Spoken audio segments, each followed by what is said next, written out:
Hey, this is Neonjesus, and you're watching Scoop TV. Alright, man, it's your boy Scoop TV. I'm here with another exclusive. Once again, let them know who we got in the building today. My name's Neonjesus. Alright, man. So we're gonna start off right. Let the viewers know a little bit about yourself, like your upbringing and stuff like that. Man, really, I grew up different than a lot of people. My dad's a preacher. My grandfather's a preacher. You know, my uncle's a preacher, so I grew up in the church. Okay. And then, past that, grew up in high school, very active in sports, and then I went into the Marine Corps. Then after that, that's where my story kind of really started. Okay. So you said you was in the sports and stuff like that. What was you playing? Basketball, football, grew up baseball. Little kid played soccer. Played a lot of different sports. I blew my knee out in high school playing football, and then I even rode bulls. Okay. Like some rodeo for a little bit. Oh, that's definitely dope, man. So I was reading into with a lot of stuff that you got going on. Like, you got a dope story. I want to get into like the LED work and a lot of the art and stuff that you've been doing and stuff like that. How did that come about? So really, I've got a sign company, and then I learned how to bend neon, like actual neon glass.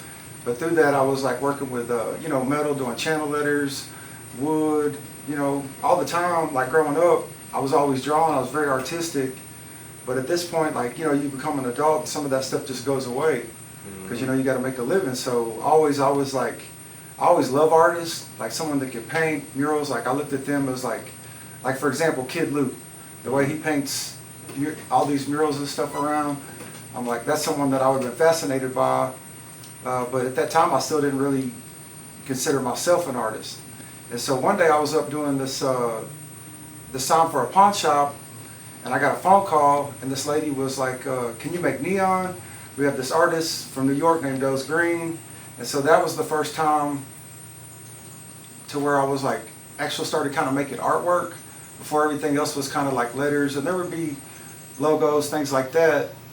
So I ended up making this guy's art like into these 7 beautiful pieces, and then, drove over to the area. They were like, can you set them up?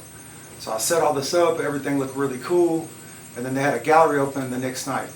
And so this guy walks in, he's got this red hat on and this suit, and he's like, like, to me it was like so cool, kind of like if you see like, your favorite rapper. And at that time I was like, man, I could do all of this. Right. Like, that's really when it kind of woke up the artist in me. So then after that, it was really when I wanted to start creating art. Right. So like, we want to speak on like, what was like the biggest art, like one of the bigger artists that had reached out, or you might have reached out to and you got to work with? Man, it's the grind, so it all happens different ways. Like when I first started, I was like in Dallas. I got to actually, there was a guy that reached out to me off of Instagram. Okay. I got to do a little thing with like Yellow Beezy. Oh yeah, shout out! Yeah, I seen that. Yep, that was like probably the first thing. And at that moment, that was like, for me, it was like cool, because before I left, I was like in Arkansas, and over there was like Lil Wayne was one of my favorite rappers. Right. At that time, listening to him, I was like, man, I want to go get my stuff in music videos. And as your dream goes, you don't know what it's going to be like when you're in it. Like at that time, I thought like, man, I'm working with these guys. I'm gonna be getting money, this and that, which really wasn't the case. Which I did get some money, but it was like really cool to see like people that you listen to up close. But the biggest rapper, I'd say the 2 biggest rappers, like Boosie Badass, ended up down in Atlanta. I was working with this TV production company. And so on the 3rd day, we're getting ready to leave. Boosie's a busy guy. And so he was like, I was wanting to talk to him, but it just really, he's on live. He's like very busy. I was like out in the garage. And so one of his guys was like, what do you do? I see you around here. And so I showed him my Instagram page, and he was like, man, that's hard. Bro, you should make something for Boosie. And I said, man, honestly, I'd like to do that. Maybe I can come back. I said, but it'd be even better if I could have a conversation with him. Maybe we can do something together on business. So he was like, you want to talk to Boosie? And I was like, yes, sir. So he takes me in the living room, and then Boosie's looking at my stuff. A lot of things is about timing. Like at that time, this was getting ready before he was ready to have everyone over at the house, going to have his topless pool party. And so he was looking at my stuff. He was like, man, you could do all this for me? I was like, yes, sir. And he was like, man, can you start today? And I'm like, man, I've actually had to go back to Dallas. He goes, well, I was going to go upstairs and get you a bankroll. And I said, man, you know, I'm solid, Boosie. I'm like, I came here with these guys. I got to leave with them. But I give you my word, I'll be back in a week. And so a week later, I pulled back up. And that was really the start, you know, my relationship with him.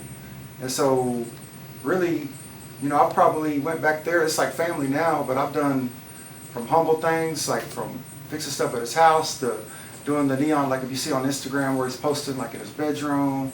There's a, you know, the iconic Boosie estate sign. I lit that up. I've done a lot of stuff over at his estate. And ended up doing prom. I did a whole thing for his prom. So the thing was, he was like, it was really cool because people get brought in different ways, you know. And so if it's like someone recommended him or that, but you know, Boosie brought me on, and then to me, it's a privilege if you ever get to be around a guy like that. I mean, I got a lot of respect for him, and then it really kind of opened my mind to a lot of things, and it was really cool. You know, at the time when I lived in Dallas, from like 19, maybe to like 23, I stayed over on Forest Lane. Okay. So, you know, Mo3, to this day, that's still one of my favorite artists. And then remember when him and Boosie started collabing? That's, you know, that's still on my playlist. Some of those songs is what I was listening to for a couple years before I even got over there. No, that's definitely dope. Like, what would you say was some of your favorite memories with him, though? It seemed like... Man, it's really cool. Like, you know, I got to go to the game with him. A lot of times, you know, he would be like, you know, it'd be shocking. Like, he'd be like, where's my white boy? You know, my white boy with me, everything goes right. And so it'd be different things where he brought me along. Now, the whole time I'm over there, like from the very beginning, which, you know, I've never been one to be in front of a camera. I'm always like behind the scenes, building a set, setting stuff up, like that. So I never would be in front of the camera. But the whole time he's always like, he'd be laughing. He's like, you look like Ric Flair. And so I'm out there doing signs, you know, over and over. So probably like the last, you know, Christmas was really cool. That was like all family there. That was a really good memory. But, you know, as we just keep moving things along, it was like one of the cool things the last time. And I'm saying, like, I've done all kind of stuff. Like I said, from I got to do really cool creative projects. But then, you know, I'm just a guy that can really kind of fix anything. So from doing handyman stuff and this and that, but then finally one day Boosie was like, man, you know, you don't fix all my stuff. I really don't care about all that. He goes, I like you look like Ric Flair. And so he was like, you know, I want you to come and be on stage at my concert. And so that was a cool memory, and that was like something where I was like, started to step in front of the light instead of being, you know, behind the scenes. Yeah. Swear. So that's good. Like to hear that you got out your shell and really, like, you know, just wanted to get out there. So as far as like, there's some people that you would love to work with, like you're looking into working with. Oh man, you know, I'm a big fan of rap music, and like so far, you know, I got to work with Sauce Walker, yeah. Which you know, down here in Houston and Texas, you know, the drip god. In fact, my name Neonjesus, it came from Sauce. He's the one that. So I was really always took that as an honor. You know, a legend in the game gave me my name, and it kind of stuck. But you know, I like Kodak Black. That's someone I'd like to work with. Future. I mean, it could go on and on. Really, I just want to work for the people that want to work with me. Right. You know, that really see my abilities. Plus, now we're getting in, you know, on the television side. So, like, I'm open to work. Like, I'm at the Enclave, and so that's where we're doing this interview. And so got to meet Nat, and it looks like I'm going to be doing some work over here. I got a full history and doing cool stuff, setting the scene for studios. Right. And I wanted to get into that TV show. We want to talk about that a little bit.